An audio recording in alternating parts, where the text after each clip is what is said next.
purposes, let's look at North Carolina.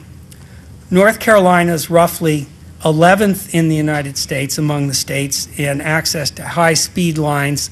That's based on the FCC's definition of 200 kilobits per second in one direction. You remember our chart before, how fast 200 kilobits per second is? That definition has been extremely widely criticized, and even the FCC has just abandoned it as being inadequate. But based on that definition, North Carolina ranks 11th. It has roughly 2.9 million lines. That compares to California's 14.4 million. They're first in the country. In fiber lines, North Carolina is 15th. It has about 5,683 fiber lines as of July, or as of June 30, 2007. That's actually down by about a third from the year before. And that's a very limited number of high-speed fiber lines. Particularly disturbing is that in North Carolina, 16% of households don't even have access to 200 kilobits per second. I think that is not unusual in the United States. It is happening in too many states. I think for a great country, it is an enormous challenge. We should not let that happen. It's a disgrace to the United States. Japan, Sweden, Norway, other countries now are bordering on 100% availability across their countries. Japan will have 90% availability of fiber. For us not to have every home in this country with access to affordable broadband at reasonable levels is a disgrace to our country, I think.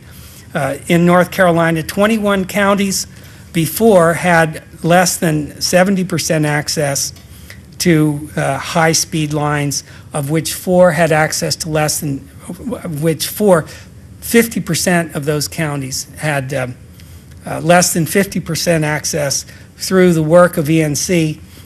Things are considerably better now. There are only 17 counties that still have below 75% access. That's still much too high. Also, ENC's data show that 2/3 of rural counties have access to cable modems versus 82% in urban counties. There are independents and co-ops in North Carolina that build out to 98 to 100% of their service territories, but the major organizations with headquarters out of the state seem to be stopping at around 80% of deployments. 2 of those co-ops are developing fiber to the home in portions of their service areas at about 80 megabits per second capacity, and Wilson and Salisbury are developing citywide fiber to the home networks. Now, how about data speeds? Well, North Carolina's average data speeds are a trifle higher than the U.S. average, but they're way, way below Japan, South Korea, Finland, Sweden, and others. And these are actual speeds. They're not advertised speeds. These speeds were determined by actually clocking what people are getting around the world. And as you can see there, North Carolina is a little bit better than the U.S. as a whole, but much, much below what's going on in the rest of the world. Now, North Carolina also was, among the other states, ranked by ITIF on its 2007 New Economy Index.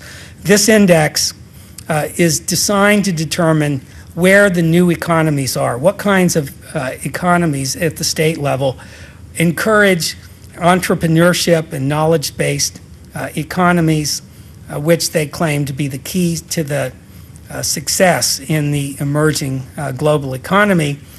ITIF ranks states under 26 indicators in 5 separate categories, and here's how North Carolina fared on that in the 2007 ranking. Knowledge jobs, 31st.